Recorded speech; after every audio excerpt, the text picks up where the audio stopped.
On va allumer l'enfumoir.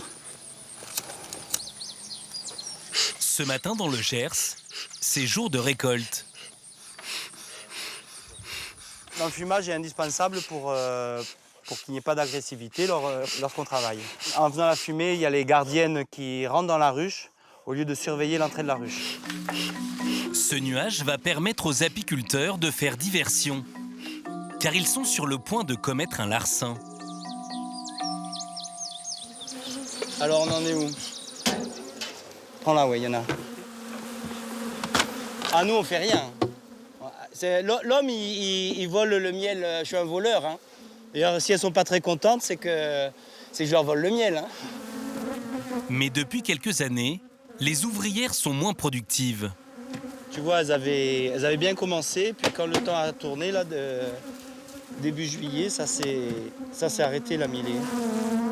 Cet été encore, ils ne récolteront que 15 tonnes, 2 fois moins qu'il y a 7 ans.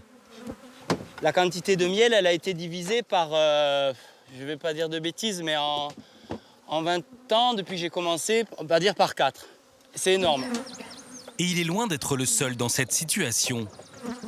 Comme lui, 2000 apiculteurs professionnels ont vu leur récolte s'effondrer. Nos abeilles ne vont pas bien. Pourtant, nous n'avons jamais autant consommé leur précieux nectar, 45 000 tonnes chaque année. En France, les apiculteurs n'en produisent plus que 10 000, 3 fois moins qu'il y a 30 ans. Alors d'où viennent les 35 000 autres tonnes? Une question simple, et pourtant la réponse est floue. Sur la plupart des pots que nous achetons, peu d'indications précises sur la provenance. Pire, la moitié de ceux vendus sur les étals de nos marchés viendraient en réalité de beaucoup plus loin. Certains n'auraient même jamais vu l'intérieur d'une ruche, car désormais en Chine, des industriels parviennent à fabriquer de faux miels, des sortes de contrefaçons. Alors le miel que nous consommons aujourd'hui est-il toujours du miel ?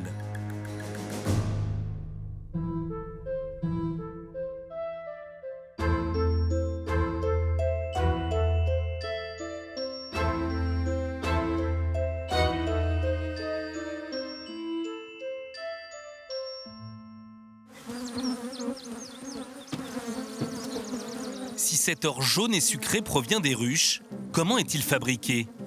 Depuis des millénaires, c'est uniquement le résultat du travail minutieux et organisé des abeilles. Elles vont aller au cœur de la fleur, récupérer le nectar qu'il y a dans la fleur. Donc elles plongent leur trompe et elles aspirent ce nectar. Ce nectar, c'est un mélange d'eau et de sucre. Il y a peu de sucre et beaucoup d'eau. Elles le ramènent dans la ruche et après elles vont faire une ventilation dans la ruche pour faire évaporer l'eau jusqu'à ce que le liquide soit de plus en plus concentré en sucre. Là, on voit qu'il y a l'opercule de cire qui ferme toutes les alvéoles. Donc l'opercule de cire, c'est comme le couvercle du pot de miel. Ça permet de conserver le miel très longtemps. Donc là, si je le désopercule, elles le refermeront. Là, on a du miel. Pour cet incroyable ouvrage, elles sont près de 40 000 par ruche. Après cette ruche, Manon, on va aller de l'autre côté. Elles consomment une partie de leur production et l'apiculteur récupère le surplus, généralement situé dans des hausses, des sortes de caisses qu'il a posées sur la base. Xavier Levanier répète ses gestes depuis 20 ans. Il est propriétaire de 800 ruches. Mais comme tous les apiculteurs, il ne les entrepose pas toutes au même endroit. On essaye de s'adapter en fonction du climat, en fonction de si c'est une année précoce ou tardive. On essaye de s'adapter pour amener les ruches au bon moment. Et on fait des choix, des fois, de stratégie entre un secteur ou un autre secteur. L'homme les dissémine un peu partout dans la région et récupère le miel au fur et à mesure que les floraisons s'enchaînent.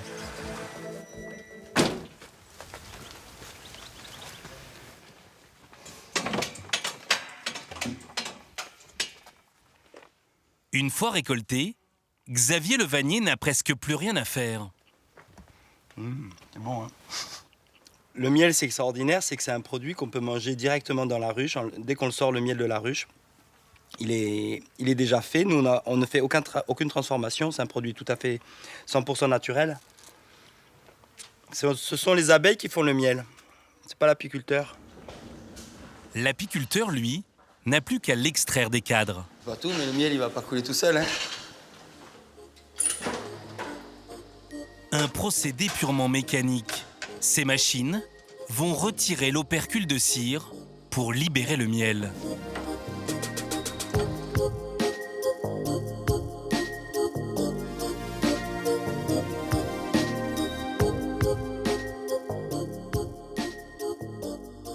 C'est quand même magique, hein. Quand on voit tout ce miel qui coule, c'est incroyable. Après 20 ans d'apiculture, moi je m'étonne toujours que les abeilles puissent faire le miel comme ça, c'est super.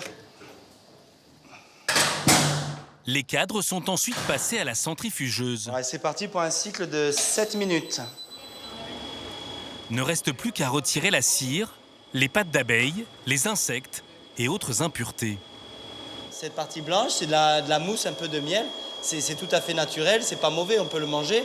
C'est très bon, mais si dans un pot de miel on voit de l'écume en haut, en général, c'est pas vendeur. Donc avant de mettre en pot le miel, on va bien l'écumer et le refiltrer à nouveau pour qu'il n'y reste que du miel 100% propre. Le liquide restera donc encore quelques jours dans ces fûts avant d'être mis en pot et vendu. Quelques semaines plus tard, vient le temps de la dégustation. La saison est finie là maintenant, c'est... Ça y est, là c'est repos. Là. Ouais. Calme plat. Arnaud nous attend avec tout son miel. Les trois amis ont une tradition. Comparer leur production, car vous allez voir, un miel est toujours différent d'une année sur l'autre, et même d'un apiculteur à l'autre. L'année dernière, les acacias, celui-là est plus foncé, c'est l'année dernière, où c'est une petite année. Et cette année où j'en ai fait beaucoup plus, il est bien plus joli. Voilà. Moi, c'est l'inverse, celui de cette année. Donc, celui-là, il vient de la région du Sauternes. Il est un peu plus foncé. Mais on va les goûter, on va comparer. Pareil. Production, 8 kg de miel par ruche à Marmande. Tels de vrais millésimes, chacun de leur miel a une robe et un goût distinct. Et puis alors, il a bien moi je trouve des arômes de noisettes un peu. Ah oui, là, c'est l'acacia pure. Et comme pour les cépages, il existe autant d'appellations que de fleurs à butiner. On a le tournesol, on a le tilleul, on a le montagne, on a la bourdaine, la bruyère, on a la calune, l'acacia, le châtaignier. Rien que là, sur la table, on a 8 miels différents. Et c'est juste du miel, on n'a rien le droit d'ajouter. Quand on dit miel d'acacia, c'est parce que ça provient de la fleur d'acacia, comme une fleur de châtaignier viendrait d'une fleur de châtaignier. On ne rajoute jamais rien. Pour fabriquer du miel, les abeilles butinent ce qu'elles trouvent autour de la ruche. Très souvent, elles aspirent le nectar de plusieurs plantes différentes. Le miel qui en est issu est alors appelé miel de fleurs. Mais parfois, elles se dirigent en majorité vers une seule et même espèce, comme la lavande par exemple. Dans ce cas-là, le pollen de ladite plante sera dominant et lui donnera une couleur et un goût distincts, mais aussi une consistance particulière. Résultat, il y en a pour tous les goûts. Des liquides, d'autres qui cristallisent, certains ressemblent même à de la pâte à tartiner. Cette gelée, moi ça me fait penser au lemon curd. Chacun il a son miel. Moi, Voilà. Chacun a son miel. Si je veux faire de la cuisine et faire relever le plat, je vais prendre du châtaignier. Si je veux un miel doux qui passe pour tout le monde, pour des enfants, c'est un miel très abordable, je vais prendre un acacia. Si je veux aller dans ma tisane, un petit goût mentholé frais, je vais prendre du tilleul. Tu vois ça? Un miel comme ça, le miel de tournesol qui Moi, est je le l'adore miel. en tartine le matin. Voilà, sur une Ou pour tartine le sucrer matin, ma tisane. quand il est crémeux comme ça, sur une tartine beurrée, là, un vieux pain au grille-pain, c'est délicieux. Le terroir, la fleur, retranscrit son caractère dans le miel. Son caractère et ses vertus thérapeutiques. Le miel de thym, par exemple, est un antiseptique reconnu et il est souvent utilisé pour traiter les brûlures. L'acacia et le bourdaine réguleraient les problèmes intestinaux. Le châtaignier et le sapin sont recommandés pour les gènes des voies respiratoires. La lavande est-elle très utilisée dans les cosmétiques pour ses vertus hydratantes. Avant d'inscrire le nom d'une fleur sur leur pot, ils devront faire analyser leur miel pour confirmer la dominance de son pollen. Ensuite, les 3 apiculteurs écouleront une partie de leur récolte sur les marchés. Mais aussi étonnant que cela puisse paraître, ces miels pourraient être mélangés à des miels étrangers. Car la majorité de leur production, ils vont la vendre au leader mondial, une entreprise française située à quelques kilomètres de Pau. Les produits qui sortent de cette usine représentent plus de la moitié du miel que vous trouvez dans vos rayons de supermarché. Avec 150 pots vendus chaque minute, l'entreprise est désormais le plus grand distributeur au monde. Châtaignier. D'accord. À sa tête, Vincent Michaud, 3e génération aux commandes. C'est essentiellement du tournesol. Tournesol, il y a un peu plus de fleurs. Ce qui a fait le succès de la famille, c'est l'une de ses inventions. Vous la connaissez sûrement. Ce miel ne porte ni le nom d'une fleur, ni même celui d'un arbre. Johan, tu contrôles les flux pour le lot qu'on va envoyer après? Oui, tout à fait. Ouais. On va travailler sur la recette tartimiel aujourd'hui. Le tartimiel, c'est la fierté du directeur. Grâce à lui, il est parvenu à résoudre l'un des plus gros problèmes du miel. C'était le premier miel pratique. En fait, vous savez, le miel, ça colle. Et en fait, on me disait toujours, le miel, c'est pas pratique dans un pot. Et on a eu l'idée de faire un flacon souple avec un bouchon qu'on a trouvé, donc qui nous permettait d'avoir un emballage pratique. Lancé en 1992, il devient le plus acheté en France dès l'année suivante. Un succès mondial. Seulement voilà, aujourd'hui l'entreprise écoule 19 000 tonnes chaque année. C'est plus que la production française. Mais alors, comment fait-il pour s'approvisionner? Un miel français, là, on n'en reçoit pas du tout aujourd'hui. Il y en a qui a été réceptionné hier ou Ouais. avant-hier, je crois. Ah oui, donc, là-bas, qui ça en est- est, oui, d'accord. qui est Vincent propre, Michaud reste le plus gros acheteur de miel français. Mais il a dû trouver d'autres fournisseurs. C'est les récoltes qui commencent dans l'hémisphère sud. Désormais, 85% de sa matière première est importée. Tout est là en Argentine? Tout est là, oui. Ici, on a du miel d'Espagne. Miel d'Ukraine, c'est du miel de tournesol, non? Oui, tout à fait, oui. Voilà. Ces miels étrangers vont notamment servir à produire le fameux tartimiel. Il y a des fûts d'acacia Hongrie, par exemple ceux-ci. D'accord. Et c'est quoi? C'est tout ça? Oui, tous ces fûts qui sont là. On associe des miels de différents apiculteurs, de différentes qualités, enfin différentes origines florales, de façon à obtenir le miel avec les saveurs particulières que l'on retrouvera dans le tartimiel. Contrairement au miel de Xavier, celui-là ne change jamais, quelles que soient les récoltes. On a voulu faire un miel parfait, que certaines années, le miel d'acacia va être un petit peu plus foncé, un peu plus doux, un peu plus typé. Et donc, en fait, on rééquilibre, absolument, oui. En fait, le tartimiel a toujours le même goût, la même couleur. Et c'est vraiment un miel qui convient parfaitement à plus de 90% des consommateurs. Est-ce que du coup, en mélangeant ces miels, on n'arrive pas à un miel qui est un petit peu standardisé? Le consommateur qui a trouvé un miel à son goût, eh bien, il aura envie de le racheter. Mais une fois mélangés, ces miels ont perdu de leur traçabilité. On explique que c'est un mélange de miel de fleurs, d'acacia et d'oranger originaire et non originaire de l'Union européenne. Parce qu'il y a du miel d'acacia de Hongrie, d'oranger de l'Union européenne, et il y a un miel d'Amérique du Sud qui n'est pas dans l'Union européenne. En fait, avec cette mention, on se dit que ça a été fait quelque part sur la Terre. Union européenne et hors Union européenne, c'est un peu partout dans le monde. Pourquoi est-ce que vous ne mettez pas les pays? Alors déjà, dans chaque pays, il y a une multitude de miel. Donc il ne faut pas non plus que le consommateur puisse croire que la qualité du miel dépend de l'origine d'un pays, parce que ça serait aussi induire le consommateur en erreur. Il faut dire que la réglementation ne l'oblige pas à inscrire les pays d'origine exacts sur l'emballage. Alors, un tiers des Français préfèrent acheter leur miel sur les marchés.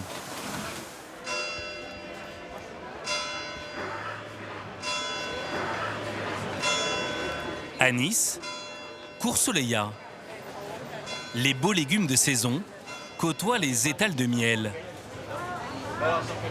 1 kilo de lavande liquide donc. Voilà.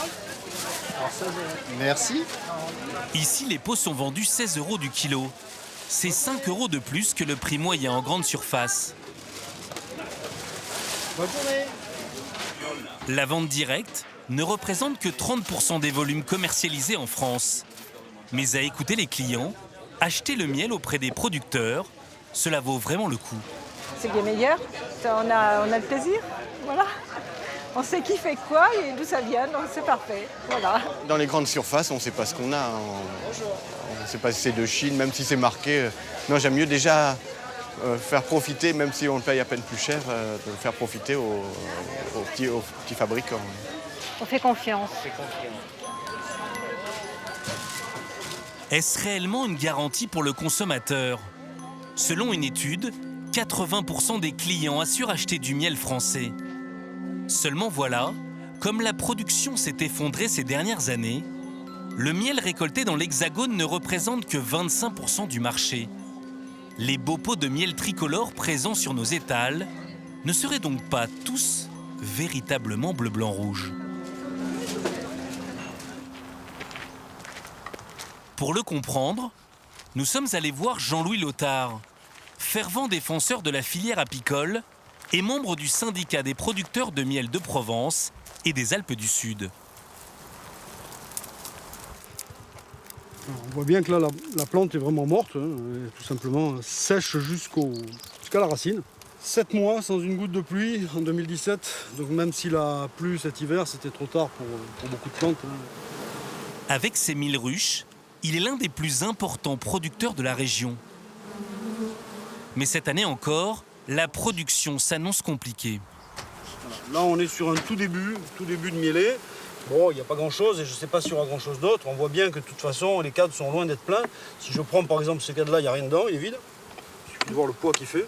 Hein, c'est vide complètement. Voilà. Celui-là, bon, il commence à être bâti, c'est le tout début, mais enfin, on voit bien qu'il n'y a pas un monde fou. Et quand on part avec aussi peu d'abeilles, évidemment, c'est quand même très compromis. Jean-Louis Lothar l'a constaté, ces épisodes climatiques extrêmes sont de plus en plus nombreux. Ils dérèglent le travail des abeilles, tout comme les produits phytosanitaires. C'est ce qui explique en grande partie l'effondrement de la production tricolore. Alors pour combler ce vide, certains apiculteurs n'hésiteraient pas à compléter leur production avec des miels étrangers. On sait aujourd'hui qu'il y a quand même, grosso modo, on ne sait pas si c'est 2500, 3000, 4000 tonnes, mais en tout cas, il y a du miel qui est vendu comme français qui ne l'est pas. Et c'est un scandale, tout simplement. Voilà. L'apiculteur en est persuadé.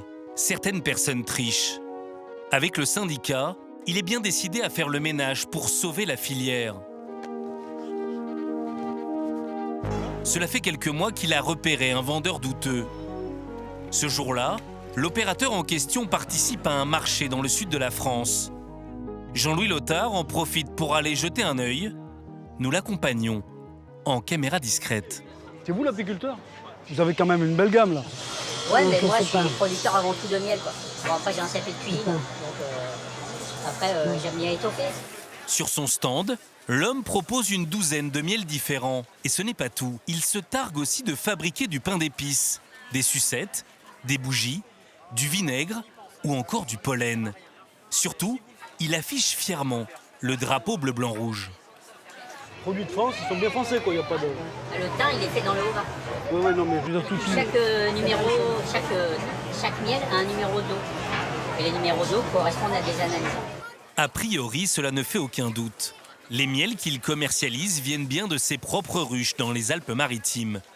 Et à l'écouter, il fait partie des irréductibles apiculteurs à proposer des miels tricolores. On ne produit pas assez, enfin pas beaucoup, beaucoup moins même.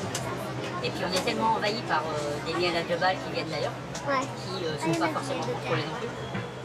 Quoi, qui viennent d'où, hein? Ça vient d'où, de la Chine? Déjà, l'Union européenne, ça veut dire que ça peut être très bien, par exemple, un acacia français mélangé à un acacia des pays de l'Est, comme un acacia avec un acacia d'Espagne, d'Italie. Vous voyez, de France, c'est produit en France.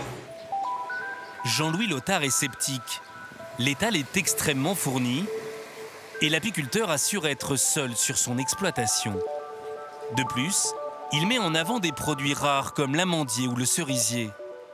Des miels vendus 24 € le kilo, soit 20% plus cher que les autres références. Le prix grimpe même à 30 € le kilo pour le thym, très recherché pour ses vertus thérapeutiques.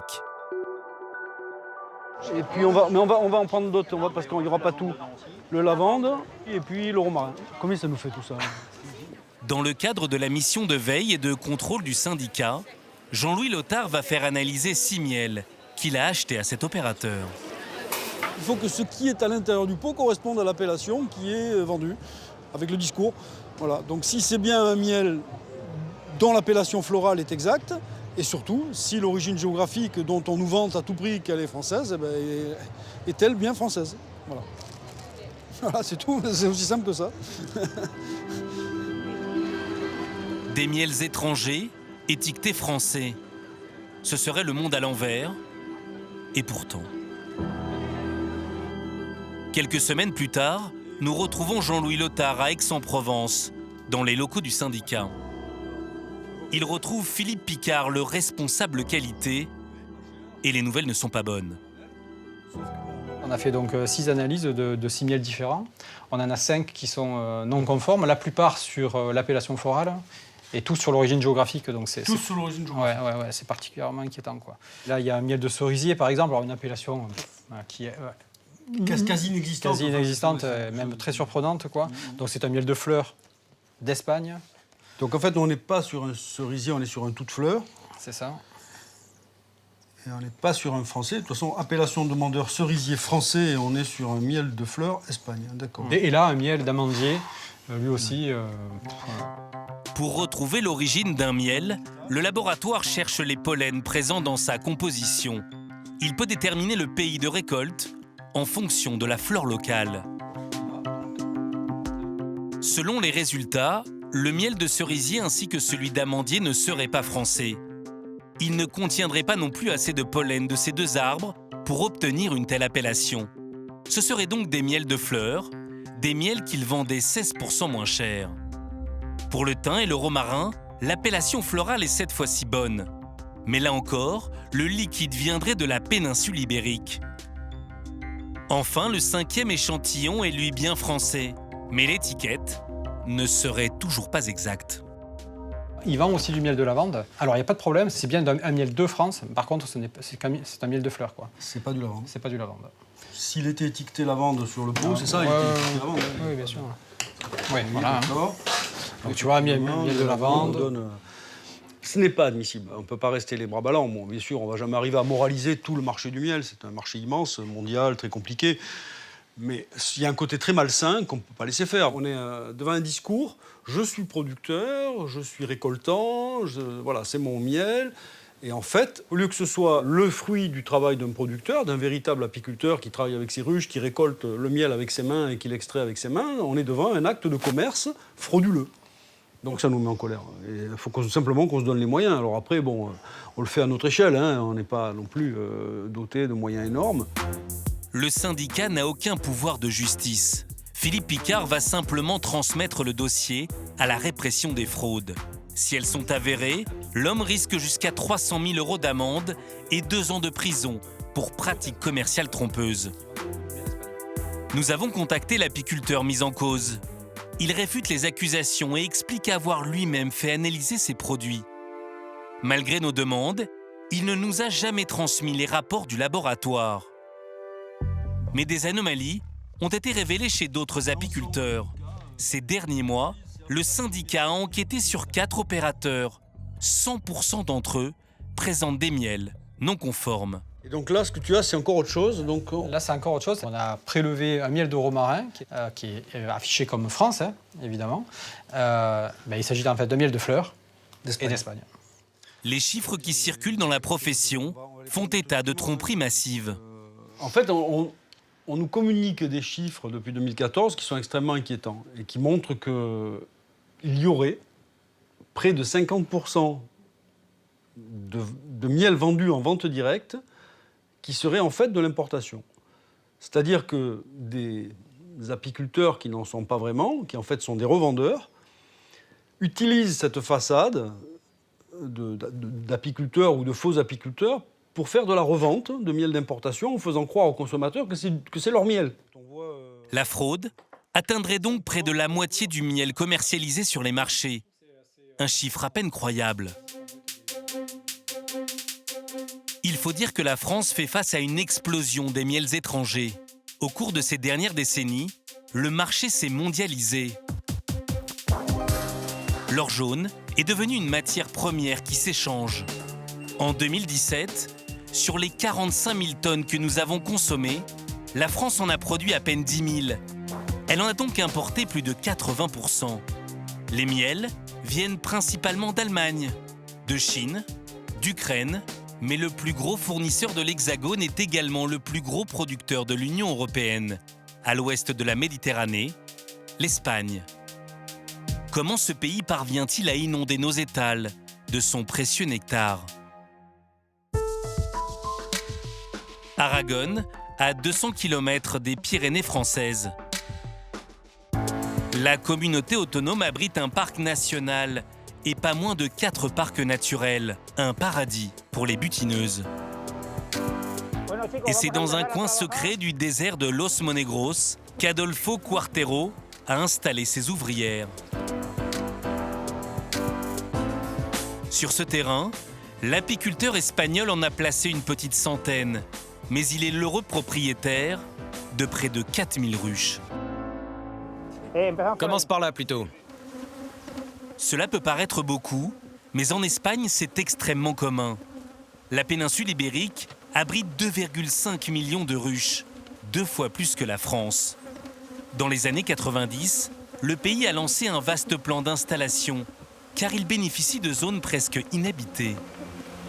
La population se concentre principalement autour de la capitale et sur les côtes. Le reste du pays est presque déserté. En Espagne, il y a des endroits dépeuplés comme ici. Des villages abandonnés, sans pesticides. On a beaucoup de territoires naturels. Et donc tout ça, ça nous permet de mettre beaucoup de ruches. Une très grosse quantité, quoi. Sur l'équivalent de la superficie de Paris, soit 10 000 hectares, à peine une quarantaine d'habitations. Et pas un seul champ de grande culture traité à l'horizon. Les abeilles jouissent d'un environnement exceptionnel. Le taux de mortalité est ici de 5% seulement, contre 30% en France.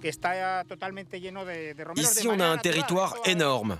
C'est plein de romarin et c'est complètement naturel. Personne ne l'a cultivé, personne ne l'a semé. C'est un cadeau de la nature. Et pour gérer toutes ces ruches, la filière s'est professionnalisée. Les apiculteurs ont mis en place une organisation ultra performante.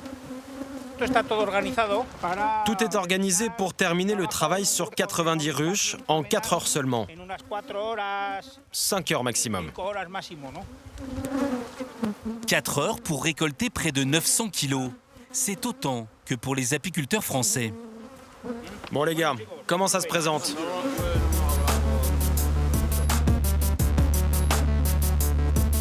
Sauf qu'Adolfo y inclut une étape qui lui fait gagner du temps. L'extraction. Mustapha, ne désopercule pas celui-là. Il y a beaucoup trop de couvain dedans. L'Espagnol a créé une sorte de miellerie ambulante. Dans le camion, 2 salariés retirent à la main la cire des cadres. Adolfo a même installé une centrifugeuse. Une technique extrêmement optimisée qui lui permet d'éviter les allers-retours entre les ruchers et sa petite usine.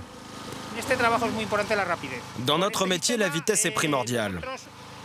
Avec ce système, on facilite le travail et on est efficace. On récolte et on extrait en 4 heures.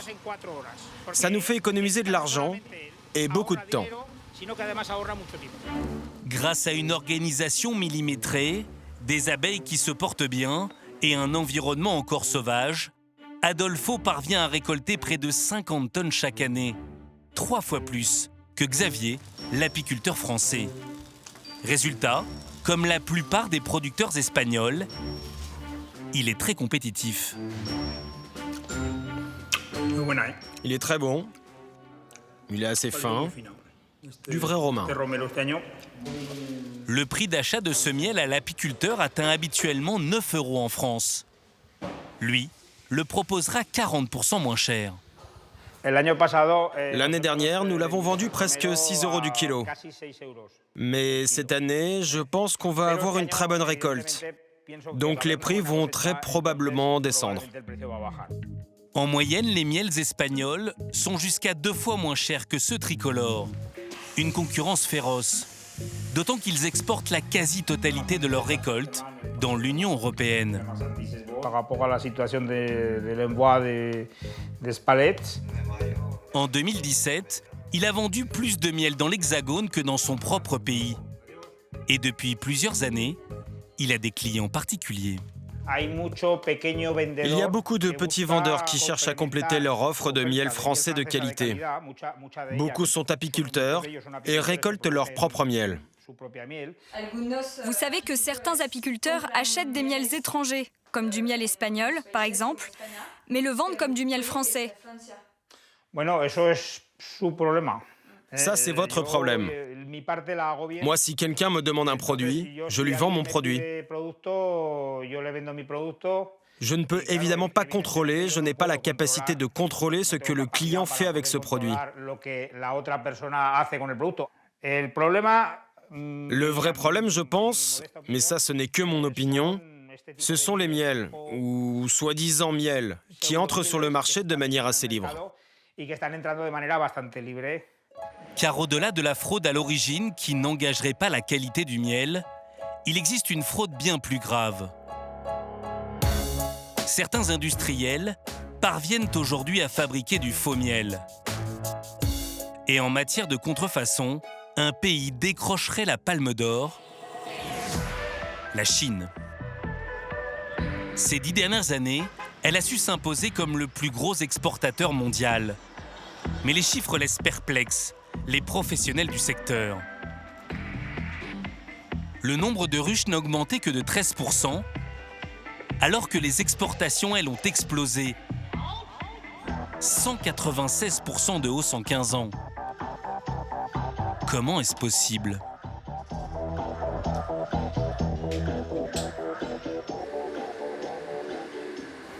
C'est ce qui part aujourd'hui ? Oui, il y a une centaine de cartons. Monsieur Sun est le directeur marketing de cette entreprise qui conditionne près de 10 000 tonnes de miel chaque année. Vous voyez ça ? C'est ce que nous produisons en ce moment. Ce fabricant est le seul à avoir accepté nos demandes de tournage. Mais les choses se compliquent lorsque nous nous apprêtons à entrer dans la zone de production. Là, c'est l'entrée de la matière première dans l'usine. Mais pour des raisons de sécurité alimentaire, on demande une absolue pureté. Donc on ne peut pas y aller. Et c'est secret. Derrière, il y a une autre porte de sécurité. Il faut un code secret pour y entrer. Un code que seuls nos employés connaissent. Monsieur Sun ne nous laissera finalement pas entrer. Pour savoir ce que renferment certaines usines à miel, il a fallu ruser. Sur Internet, nous sommes entrés en contact avec plusieurs fournisseurs chinois. Nous nous sommes fait passer pour une apicultrice française à la recherche de miel bon marché afin de compléter une récolte difficile. Nous sommes fournisseurs de miel en Chine et nous exportons un peu partout dans le monde. Notre spécialité, le miel toute fleur, le miel d'acacia, de datte, de tilleul et d'autres types de miel naturel. Quels sont vos tarifs ? Pour le miel toute fleur, c'est 1 400 € la tonne. Soit 1,40 € le kilo, 3 fois moins cher qu'un miel français. 4 semaines plus tard, l'échantillon nous parvient. Sur l'étiquette, il est inscrit en gros Honey, miel en anglais. Le produit est accompagné d'un petit livret sur lequel on peut lire « Nous ne fabriquons pas de miel, nous cueillons la nature ». Une sorte de catalogue avec différentes références et pots disponibles. Que peut-il bien se cacher derrière ce miel vendu plus de 3 fois moins cher que ceux des apiculteurs français ?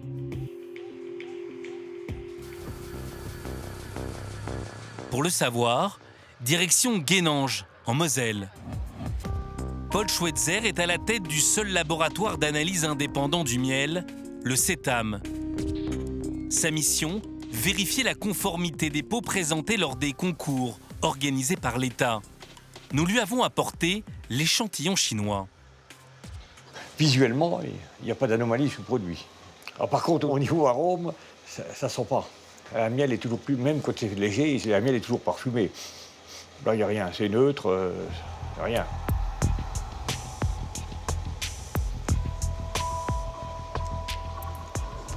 C'est-à-dire que visuellement, ça va, mais au niveau sensoriel, arôme et gustatif, ça ne sent plus à du miel. C'est sucré, c'est fade. Les miels, il y a toujours un petit côté acidulé qu'on ne retrouve pas du tout. Paul Schweitzer va pousser son expertise un peu plus loin. Il est l'un des plus grands spécialistes français du pollen. Les laboratoires privés font régulièrement appel à lui pour ce type d'analyse. Et les résultats sont à peine croyables. Alors la grande surprise des analyses polliniques, c'est justement qu'il n'y a pas de pollen dedans. C'est un miel sans pollen. Donc si c'est un miel sans pollen, comme tous les miels ont du pollen, c'est que ce n'est pas du miel. Mais là, manifestement, ce n'est pas du miel du tout. C'est-à-dire, il y a pas, les abeilles ne sont pas intervenues du tout dans la fabrication de ce produit. C'est obligatoirement un sirop de sucre, et ça probablement que c'est des résidus, des impuretés provenant de ces sirops de sucre. Une sorte de miel 100% synthétique. Paul Schweitzer connaît bien ce genre de produit. Il en analyse des dizaines par an. Ils sont utilisés pour fabriquer des mélanges et baisser ainsi le prix du miel. On trouve ces produits-là que dans les premiers prix, en sachant que ce qui va être vendu, ce n'est pas le produit tel qu'il a été analysé là. Parce que là, je dirais qu'au niveau dégustation, même quelqu'un de pas très averti remarquerait que ça ne correspond pas à du miel. Mais à partir du moment où je vais mélanger ça à du vrai, même à moitié-moitié, ça passe, ça ne se verra pas. En 2015, la répression des fraudes a publié les résultats d'une étude réalisée sur près de 140 miels, majoritairement des premiers prix. 13% d'entre eux étaient adultérés. Ils présentaient une addition de sucre exogène, jusqu'à parfois près de la moitié du pot.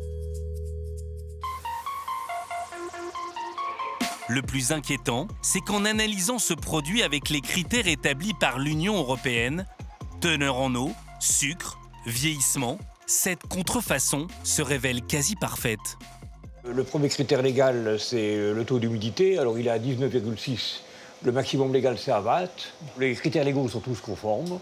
Donc on est vraiment dans la norme miel. C'est même presque un miel de qualité, puisqu'à l'exception du taux d'humidité, qui est un peu élevé pour un miel de qualité, c'est un miel qui serait susceptible de concourir à un concours même national.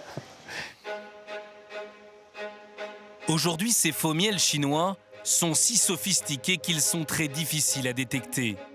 Les critères d'analyse de l'Union européenne seraient désormais obsolètes. Une absurdité que Virginie Rosière, eurodéputée du Sud-Ouest, souhaite réparer. La question du faux miel est un sujet sur lequel on travaille depuis un certain temps, et maintenant on a aussi des éléments quantitatifs qui montrent qu'effectivement à peu près 20% du miel importé en Europe est du faux miel.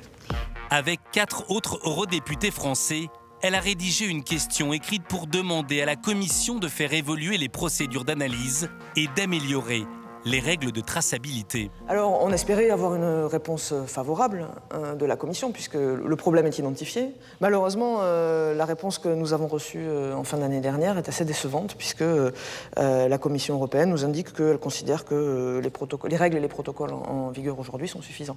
La réponse de la Commission, à mon sens, ne répond pas du tout aux enjeux et aux difficultés réelles du secteur. Et nous allons continuer à être force de proposition et puis force de pression aussi pour réagir. Aujourd'hui, le faux miel entrerait librement sur le sol français.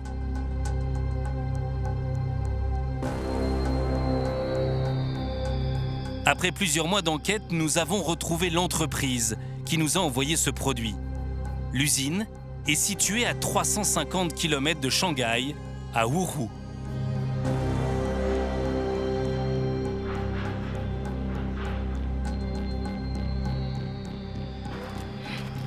Bonjour, nous sommes journalistes pour France 5.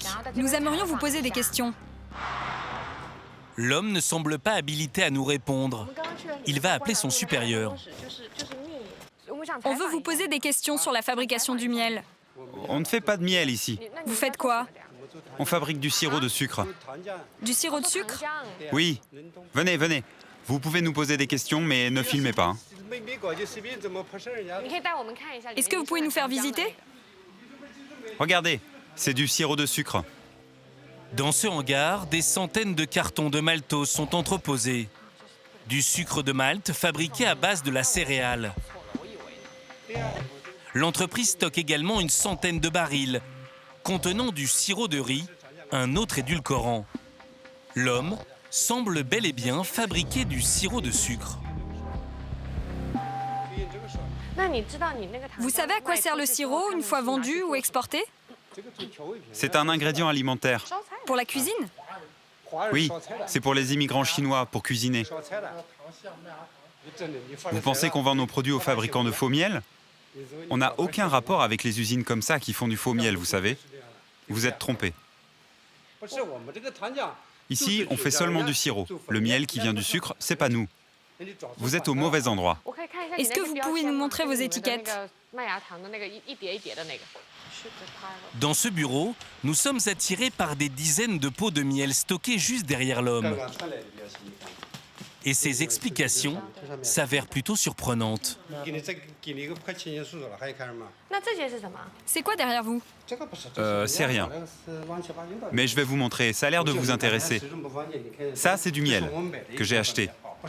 C'est pas nous qui fabriquons ça. Tout ça, je l'ai acheté. Et à quoi ça vous sert? C'est pour manger. Chez nous, on a quelqu'un qui consomme du miel. Ça fait beaucoup de miel. C'est quoi ça? C'est du sirop de miel. Regardez, c'est du sirop de miel. Vous vous intéressez à ce qu'il y a sur ma table? Mais nous, on fait du maltose. On fait du maltose.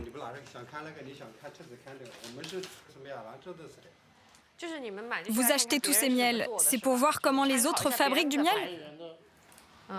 Non, c'est mon fils qui veut manger ça. Ces arguments ne sont pas très convaincants. L'homme va alors changer de ton. Ok, mais ça fait beaucoup. Est-ce qu'on fabrique ça?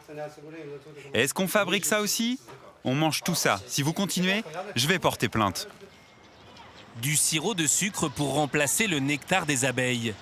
Voici le secret de certains industriels pour nous vendre du miel. Très bon marché.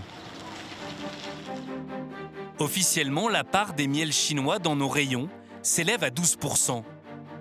Mais nos voisins en sont très friands.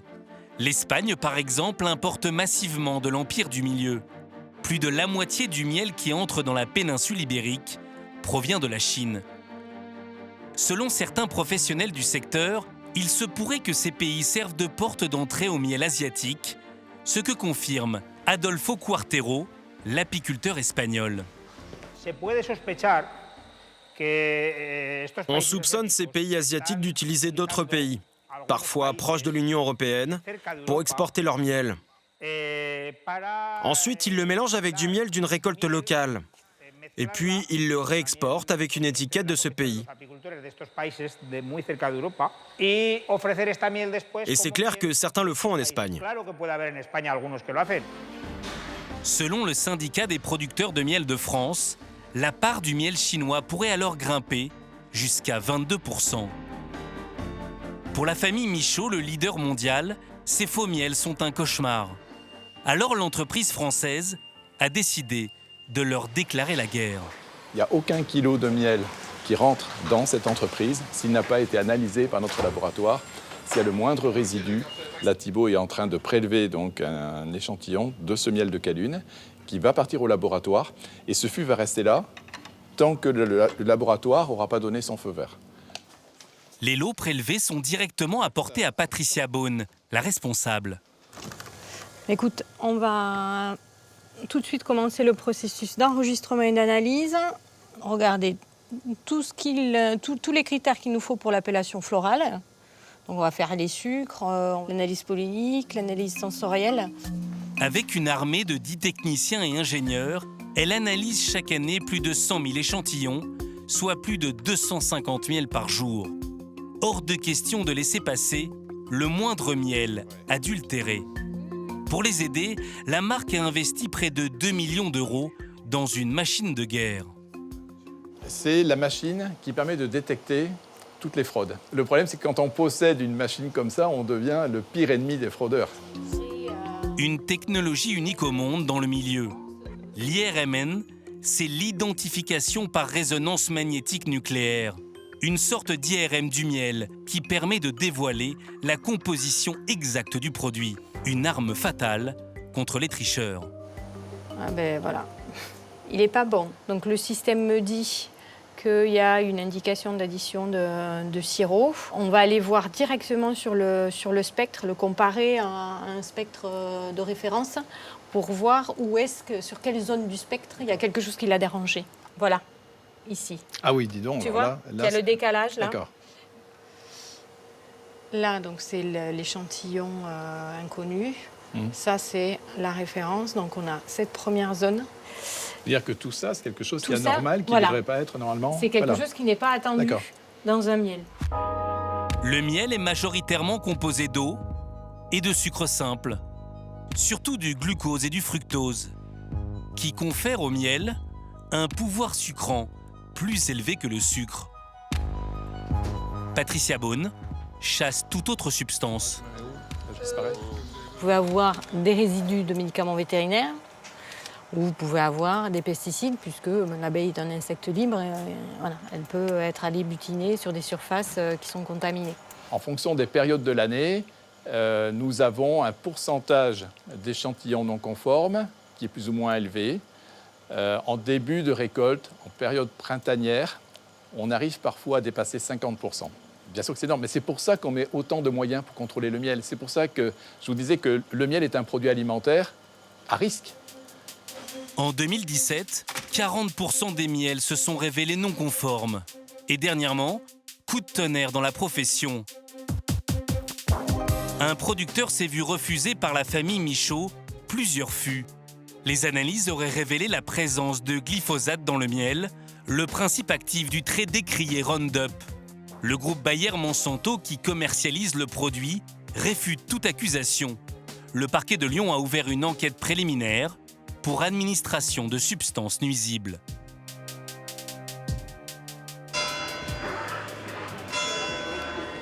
Dans les Alpes-Maritimes,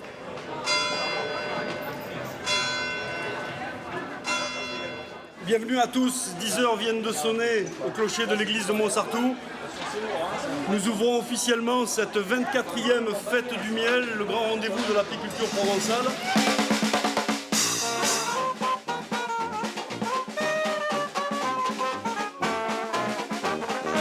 nous retrouvons Jean-Louis Lothar, l'apiculteur du syndicat des miels de Provence.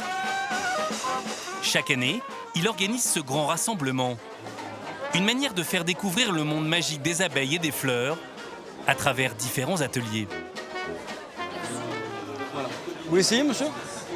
Ici, pas un seul miel de Chine, ni même d'Espagne, mais de précieux conseils.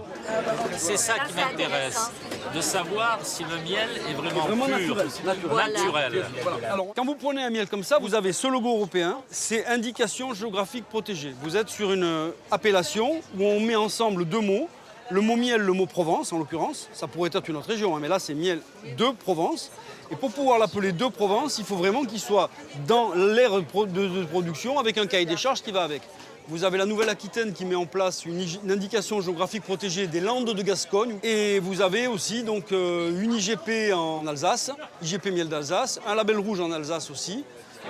Pour être certain d'acheter un miel de qualité, Jean-Louis Lothar conseille de se tourner vers les signes officiels, IGP ou encore label rouge.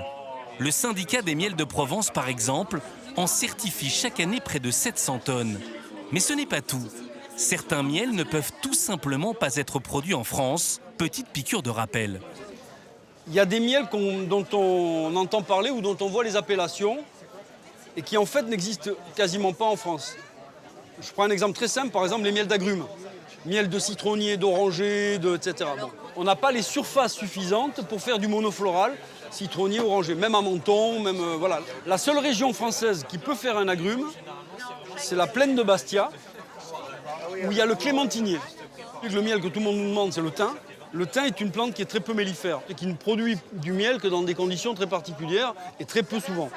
Donc en fait, tout le monde nous demande du thym parce que, bon, d'abord c'est un bon miel, il est réputé, etc. Mais en fait, dans la réalité, vous pouvez faire le tour d'une fête comme ça. On est 40 producteurs. Essayez de voir si vous trouvez du miel de thym. Moi, j'en ai fait 2 fois dans ma vie du thym. Et dans les 2 cas, il y avait des conditions climatiques parfaites, les nuits étaient douces, il avait plu juste avant, etc. Ce miel-là est en revanche produit en très grande quantité en Espagne. Vous avez entendu ce qu'elle a dit, la dame? Elle dit, monsieur Lothar, il parle tellement, on se croirait chez le coiffeur. L'apiculteur est inarrêtable, car il en est persuadé. Pour sauver la filière, il faut éduquer les consommateurs et miser sur des produits haut de gamme. Il n'y a pas 36 solutions. Il faut être bon, il faut être excellent, il faut avoir des miels qui ont du goût, si possible qu'ils soient certifiés, qu'on puisse apporter une garantie aux consommateurs. Voilà, tout ça doit être un ensemble qu'on va appeler la qualité. Je ne sais pas trouver d'autres mots. Finalement, c'est un mot qui dit bien ce qu'il veut dire et qui nous permettra sans doute de sortir par le haut. Des produits de qualité pour continuer à profiter du miel. Difficile d'imaginer que par notre faute, cet or sucré qui coule depuis la nuit des temps disparaisse.